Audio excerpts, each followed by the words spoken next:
तो वह अन्य सभी लोगों को जाकर यही बताता कि बुद्ध भी मेरे समर्थन में है और बुद्ध भी मेरी इस बात का समर्थन करते हैं। हालांकि उस व्यक्ति ने ईश्वर को खोजा नहीं है। ईश्वर को एक व्यक्ति किसी विचार से जब बंध जाता है तो वो अन्य विचारों को ग्रहण करने की अपनी शक्ति व अपना सामर्थ्य के उत्सव को मनाने की सार्थकता सिद्ध होगी।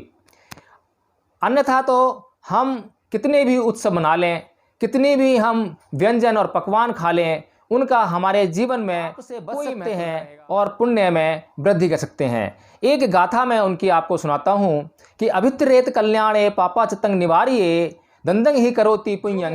इस पाप और पुण्य के अपने व्यवहार को समझ लेते हैं, अपने जीवन में यह जान लेते हैं कि वे क्या पाप कर रहे हैं, कि वे क्या पुण्य कर रहे हैं, तो वो व्यक्ति सतत जागरूक होकर अपने जीवन से पाप कर्मों को निकालने का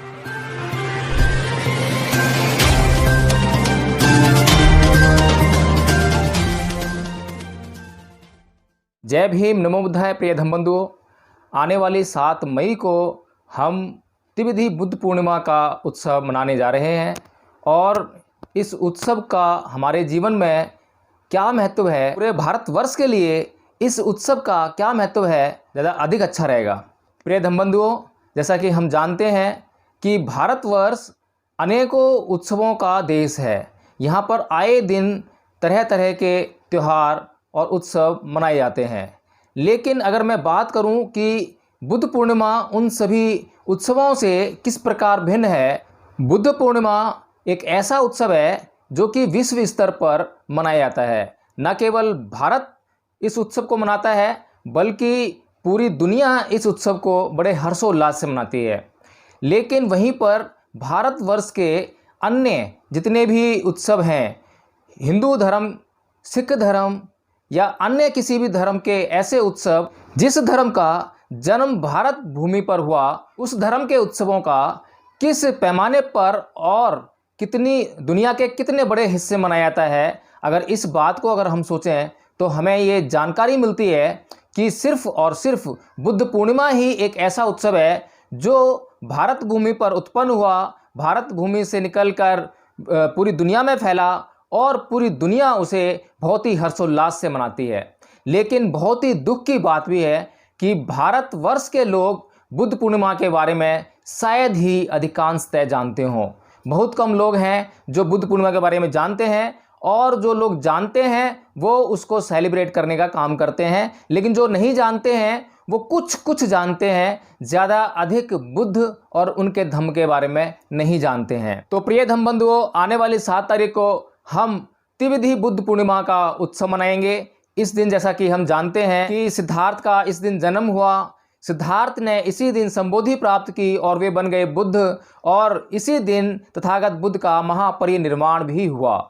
तो इस दिन का महत्व भारत के लोगों के लिए विशेष तौर पर है। भारत के लोगों के लिए इस उत्सव का विशेष महत्व इसलिए है क्योंकि भारत में एकमात्र यह ऐसा उत्सव है जो कि विश्व स्तर पर मनाया जाता है, पूरी दुनिया उसे मनाती है। तो भारत के लोगों को अब यह समय आ गया है कि इस बात को समझें कि उन्हें इस उत्सव को समझना चाहिए, इसके महत्व को समझना चाहिए और अब बुद्ध की ओर उन्हें चलना ही चाहिए। प्रिय धम्म बंधुओं, आज के दिन मैं आपको बुद्ध पूर्णिमा के दिन क्या करना चाहिए और क्या नहीं करना चाहिए इस बात पर ज़्यादा चर्चा नहीं करूंगा। उसके लिए हमारे YouTube चैनल NB News 24/7 पर एक वीडियो हमने अपलोड किया है जो कि बौद्धाचार्य शांति स्वरूप बौद्ध जी ने बहुत ही अच्छे तरीके से उसका वर्णन उसमें किया है कि हमें उस दिन क्या करना चाहिए और हमें उपोषित रखकर किस तरीके से उस दिन पंचशील के साथ में 3 और नियमों यानी अष्टशील का पालन करना चाहिए।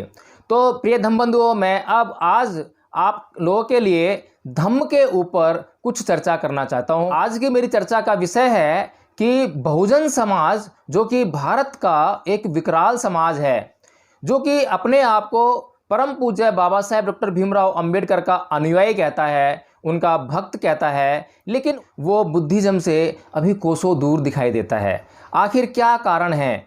क्या बुद्धिज्म में कुछ ऐसी खोट है या कुछ ऐसी बुराई है जिससे कि वो बचना चाहते हैं, या ये लोग अभी बुद्धिज्म को समझ नहीं पा रहे हैं? कि बौद्ध धम्म आखिर है क्या। तो प्रिय धम्म बंधुओं, मैं प्रयास करता हूँ कुछ विशेष बातों पर प्रकाश डालने का।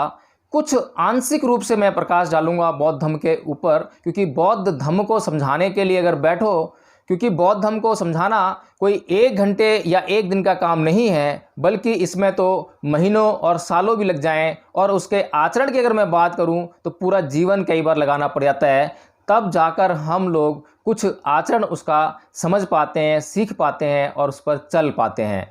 तो प्रिय धम्म बंधुओं, आज मैं आपको एक बात जो बौद्ध धम्म के माध्यम से हम अपने जीवन को सफल कर सकते हैं उस पर प्रकाश डालूंगा, और वो बात है विचार। यानी कि किसी भी व्यक्ति का जीवन विचार से ही उत्पन्न होता है और विचार से ही चलता है, और अंत में वो विचार ही है जिसके कारण उसके जीवन का अंत होता है। प्रिय धम्म बंधुओं, जिस प्रकार एक व्यक्ति किसी विचार से जब बंध जाता है तो वो अन्य विचारों को ग्रहण करने की अपनी शक्ति व अपना सामर्थ्य खो देता है। विचार का हमारे जीवन में क्या महत्व है, इसी बात पर मैं तथागत बुद्ध की एक कहानी पर प्रकाश अवश्य डालना चाहूँगा। एक बार की बात है, तथागत बुद्ध सुबह की बेला में अपना प्रवचन कर रहे थे। उसी समय एक व्यक्ति उनके सामने आया और उस व्यक्ति ने तथागत बुद्ध से पूछा कि ये तथागत, इस दुनिया में ईश्वर है और ईश्वर ने ही इस दुनिया की रचना की है। तथागत बुद्ध ने कहा कि नहीं, इस दुनिया में ईश्वर नहीं है और ईश्वर ने इस संसार की रचना नहीं की है। दोपहर होते होते एक व्यक्ति और आया और उसने बुद्ध से कहा कि हे तथागत, इस संसार में ईश्वर नहीं है और इस संसार की रचना ईश्वर ने नहीं की है। तथागत ने उस व्यक्ति को कहा कि नहीं, ऐसा नहीं है, इस संसार में ईश्वर है और ईश्वर ने ही इस संसार की रचना की है। और प्रिय धम्म बंधुओं, शाम होते होते एक व्यक्ति और आया और उसने बुद्ध से कहा कि हे तथागत, क्या इस संसार में ईश्वर है और क्या ईश्वर ने ही इस संसार की रचना की है। तब तथागत ने उस व्यक्ति को कुछ भी न कहा और अपनी आंखें बंद कर ली और विपश्यना में बैठ गए, कुछ भी नहीं बोले। वह व्यक्ति समझदार था और तथागत के भाव को समझ गया और वो भी उसी स्थिति में, उसी मुद्रा में, विपश्यना की स्थिति में बैठ गया। और कुछ देर हुए वह बोला, तथागत, आपकी कृपा हुई और मुझे बहुत प्रसन्नता हुई कि मैंने जो सवाल का जवाब आपसे चाहा वो मुझे मिल गया है। इस बात को कहकर वह व्यक्ति बड़ा ही प्रसन्न होता हुआ तथागत बुद्ध को नमन करके वहाँ से चला गया। उसके बाद रात होते होते जब तथागत बुद्ध अपनी कुटिया में विश्राम करने के लिए जा रहे थे, तब तीनों पहर की यह घटना उनका सबसे निकट का सेवक आनंद बड़ी तल्लीनता से, बहुत ही नज़दीकी से देख रहा था और सोचने पर मजबूर हो रहा था, ऐसा कैसे हो सकता है कि हमारे शास्त्रा जो कि सत्य को स्थापित करने वाले हैं, सत्य को उजागर करने वाले हैं और सत्य पर आधारित ही जीवन जीते हैं, वो 3 पहर में एक ही विषय पर अलग अलग परिणाम या अलग अलग बात कैसे कह सकते हैं। तो प्रिय धम्म बंधुओं, रात होते होते जैसे ही बुद्ध अपनी कुटिया में विश्राम के लिए जाने लगे, तभी आनंद ने उन्हें रोककर कहा कि हे तथागत, कृपया करके मेरी समस्या का, मेरी उलझन का निवारण कर दीजिए, नहीं तो मुझे आज रात नींद नहीं आने वाली है। तथागत बुद्ध ने पूछा कि क्या बात है आनंद, क्यों परेशान हो, बताओ क्या बात है। तो आनंद ने तथागत से कहा कि हे तथागत, सुबह एक व्यक्ति आपके पास आया और उसने एक बात कही और आपने उसको एक उत्तर दिया और वह व्यक्ति उस उत्तर को पाकर वहाँ से चला गया। दोपहर होते होते दूसरा व्यक्ति आया, उसने भी वही सवाल किया और आपने उसको सुबह आए हुए व्यक्ति से भिन्न उत्तर दिया और वह भी आपका उत्तर सुनकर वहाँ से चला गया। शाम होते होते एक और व्यक्ति आया और उसने भी उसी विषय पर आपसे प्रश्न किया, लेकिन आप उससे तो कुछ बोले भी नहीं और वह कुछ देर बाद प्रसन्न होकर आपको धन्यवाद देकर यहाँ से चला गया। मुझे यह समझ में नहीं आया तथागत कि एक ही विषय पर आप तीन तीन विचार कैसे प्रकट कर सकते हैं। तब तथागत ने आनंद को समझाते हुए कहा कि सुबह जो व्यक्ति आया था वह एक विचार से युक्त होकर आया था, एक अवधारणा से युक्त होकर आया था, और उसकी जो धारणा थी, उसके जो विचार थे, उसमें सत्य को जानने की चेष्टा बिल्कुल भी नहीं थी, बल्कि वह जो विचार और अवधारणा उसके अंदर समाई हुई थी वह उसको सत्य से दूर कर रही थी। उसका प्रश्न था कि इस संसार में ईश्वर है। यदि मैं उसकी हाँ में हाँ मिला देता तो वह अन्य सभी लोगों को जाकर यही बताता कि बुद्ध भी मेरे समर्थन में है और बुद्ध भी मेरी इस बात का समर्थन करते हैं। हालांकि उस व्यक्ति ने ईश्वर को खोजा नहीं है, ईश्वर को पा लिया नहीं है, लेकिन फिर भी उसकी ये अवधारणा है कि इस संसार में ईश्वर है और इस संसार की रचना ईश्वर ने ही की है। तो ऐसा कैसे हो सकता है कि जिस व्यक्ति ने ईश्वर को देखा नहीं है, जिस व्यक्ति ने ईश्वर को पाया नहीं है, वो व्यक्ति ये कहे, यह दावा करे कि इस संसार में ईश्वर है और इस संसार की रचना ईश्वर ने ही की है। क्या ऐसी अवधारणा को लेकर यदि वह व्यक्ति अपना जीवन जिएगा तो क्या वह सत्य को अपने निकट आने देगा? तो मेरा कर्तव्य था कि मैं उसकी अवधारणा को तोड़ूं, और उसकी अवधारणा को तोड़ने के लिए ही मैंने उससे जो है उसके विपरीत उसको उत्तर दिया। उसको यह कहा कि इस संसार में ईश्वर नहीं है और इस संसार की रचना ईश्वर ने नहीं की है। इसी प्रकार से जब दोपहर होते होते दूसरा व्यक्ति आया तो वो भी सुबह वाले व्यक्ति की भांति एक विचार और एक अवधारणा अपने साथ लेकर आया था, कोई प्रश्न लेकर नहीं आया था। उसका मानना था कि इस संसार की रचना ईश्वर ने नहीं की है और इस संसार में ईश्वर नहीं है। उसने भी यह खोज नहीं की है, उसने भी यह जाना नहीं है, उसने भी इस बात की अभी जांच नहीं कर ली है कि इस संसार में ईश्वर है या नहीं है, लेकिन वो एक धारणा से युक्त है और वह अपने इस विचार से सत्य को अपने निकट नहीं आने देता है। इस वजह से उसकी अवधारणा और उसके उस विचार को तोड़ना भी मेरा कर्तव्य था। और इसी प्रकार जब शाम होते होते एक और व्यक्ति आया और उसका प्रश्न तो तुमने सुना ही होगा। उसने क्या प्रश्न कहा था? वह किसी अवधारणा से युक्त नहीं था, वह किसी विचार के बंधन में बंधा हुआ व्यक्ति नहीं था, वह विचार और अवधारणा से मुक्त एक व्यक्ति था और वह एक मौलिक प्रश्न लेकर आया था। उसका प्रश्न था कि क्या इस संसार में ईश्वर है और क्या इस संसार की रचना ईश्वर ने की है? यह प्रश्न की मौलिकता का प्रश्न है आनंद। और तुम्हें यह समझना चाहिए कि तीनों व्यक्तियों में क्या भिन्नता थी, तीनों व्यक्तियों के प्रश्न में क्या भिन्नता थी। तीनों व्यक्तियों के अगर हम प्रश्न की बात करें तो पहले दो व्यक्ति जो सुबह के पहर आया, दोपहर के पहर आया, उन दोनों के तो प्रश्न ही नहीं थे। वे तो अपने प्रश्न के साथ अपना उत्तर भी लेकर आए थे। प्रश्न की अगर बात करें तो प्रश्न तो शाम के पहर आने वाले व्यक्ति का था। उसके प्रश्न में मौलिकता थी, उसके प्रश्न के साथ कोई विचार, कोई अवधारणा जुड़ी हुई नहीं थी। तो प्रिय धम्म बंधुओं, इस प्रकार बुद्ध कि इस कहानी से हमें यह शिक्षा मिलती है, हमें यह सीखने को मिलता है कि जब भी हम किसी से बात करें, जब भी हम किसी से कोई व्यवहार करें, तो हमारे विचार, तो हमारी बातों और हमारे व्यवहार में किसी भी विचार का बंधन नहीं होना चाहिए। हम किसी भी अवधारणा से ग्रसित नहीं होने चाहिए, किसी भी प्रकार का पूर्वाग्रह हमारे ऊपर हावी नहीं होना चाहिए। हम देखते हैं कि हम जब सामाजिक जीवन में व्यवहार करते हैं तो हम नाना प्रकार के कष्टों का अनुभव करते हैं। आखिर ये कष्ट कहाँ से आते हैं? क्या समस्या है समाज में जिससे कि हमें इन नाना प्रकार के कष्टों की अनुभूति होती है? प्रिय धम्म बंधुओं, तो हमें यह समझना चाहिए कि हम जब भी किसी से बात कर रहे हैं, हम जब भी किसी से व्यवहार कर रहे हैं, तब हमें इस बात की जांच करनी चाहिए।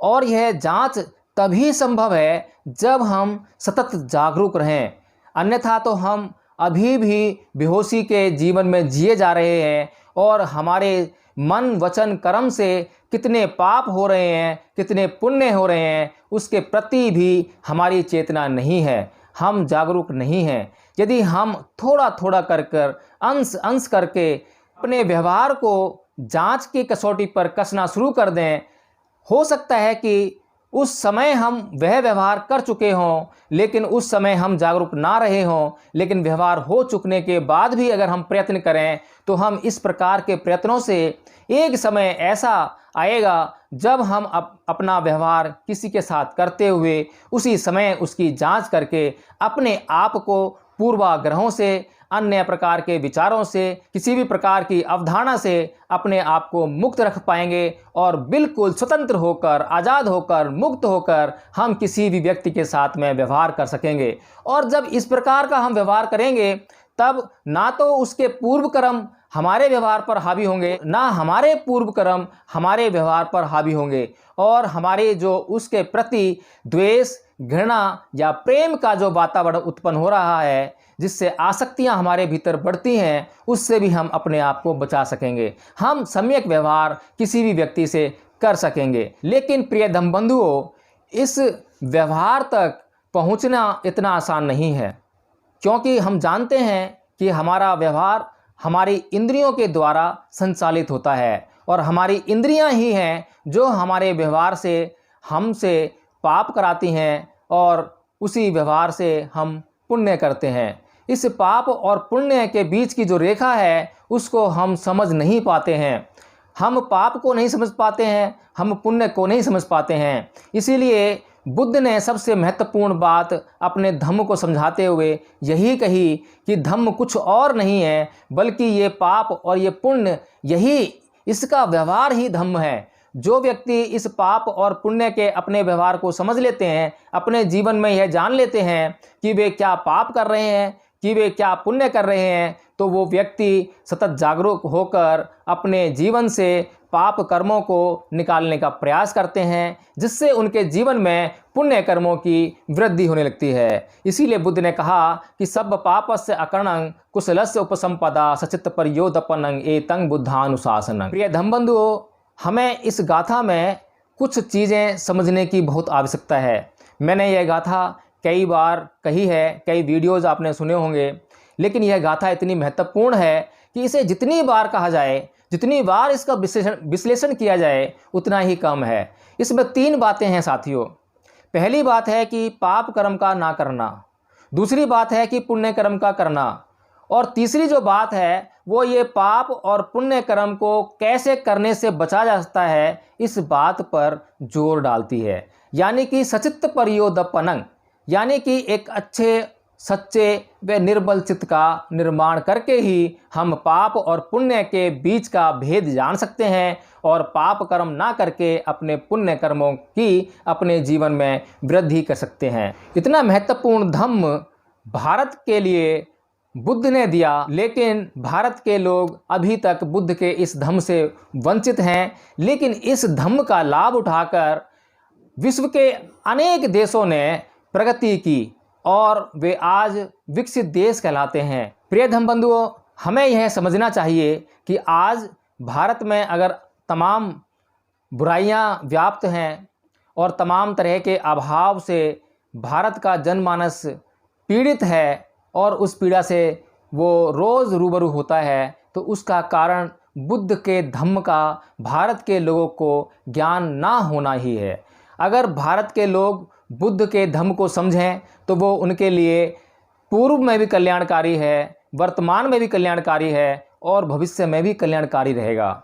लेकिन आखिर ये जो बुद्ध का धम्म है, अभी जो मैंने बताया, बुद्ध के धम्म का तत्व क्या है, यहीं से बात खत्म नहीं हो जाती। यह तो बात की शुरुआत है कि हमने जान लिया कि धम्म क्या है, लेकिन इस धम्म को जानने के बाद कि ये धम्म है और हमें पाप नहीं करना है, हमें पुण्य करना है, और पाप कर्म से कैसे बचा जाए और पुण्य कर्मों में कैसे वृद्धि की जाए, इसके लिए तथागत बुद्ध ने गाथाओं के माध्यम से संसार को यह समझाने का प्रयत्न किया कि किस प्रकार से हम पाप से बच सकते हैं और पुण्य में वृद्धि कर सकते हैं। एक गाथा मैं उनकी आपको सुनाता हूँ कि अभित्रेत कल्याणे पापाचतंग निवार्ये दंदंग ही करोति पुण्यं पापस्मिं रमते मनो। इस गाथा का मतलब यही है कि शीघ्रता कीजिए पुण्य कर्म करने में, क्योंकि शीघ्र ही आपका मन पाप में रमने वाला है। तो ये कितनी महत्वपूर्ण बात है।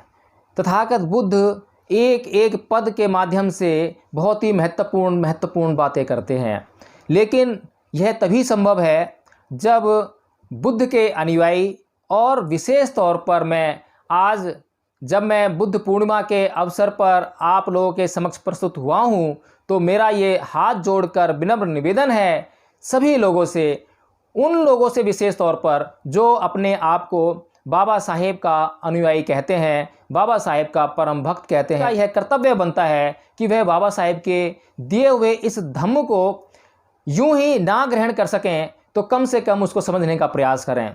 कम से कम आप अपने आसपास जो बौद्ध भिक्खु हैं, जो बुद्ध के अनुयायी हैं, बौद्ध धर्म का पालन करने वाले लोग हैं, उनसे निकटता बनाएं और उनसे धम्म को समझने का प्रयास करें। और जब आपको धम्म समझ में आने लगे और आपको लगे कि यह आपके लिए, आपके परिवार के लिए, समाज के लिए, देश के लिए, समस्त संसार के लिए एक कल्याणकारी मार्ग है, तो आप उसे ज़रूर अपनाएं। इसी में हमारे बुद्ध पूर्णिमा के उत्सव को मनाने की सार्थकता सिद्ध होगी। अन्यथा तो हम कितने भी उत्सव मना लें, कितनी भी हम व्यंजन और पकवान खा लें, उनका हमारे जीवन में कोई महत्व न रहेगा यदि हम जो उत्सव मना रहे हैं, जिस उद्देश्य को लेकर मना रहे हैं, यदि उस उद्देश्य की सार्थकता को हम सिद्ध ना कर पाए तो यह उत्सव हमारे लिए व्यर्थ ही जाएंगे। इसीलिए मैं अपने इन थोड़े से शब्दों के माध्यम से आप लोगों से पुनः निवेदन करता हूं कि कृपया करके आप बुद्ध धर्म को समझने का प्रयत्न करें, उससे निकटता बनाने का प्रयास करें और बुद्ध धर्म को अपनाने की ओर अग्रसर हों। इसके साथ ही मैं आपसे एक निवेदन और करता हूं कि जो हमारा चैनल है NB News 24x7, इसको यदि आपने सब्सक्राइब नहीं किया है तो तुरंत इसको सब्सक्राइब कर दें और इसके वीडियोस को देखें।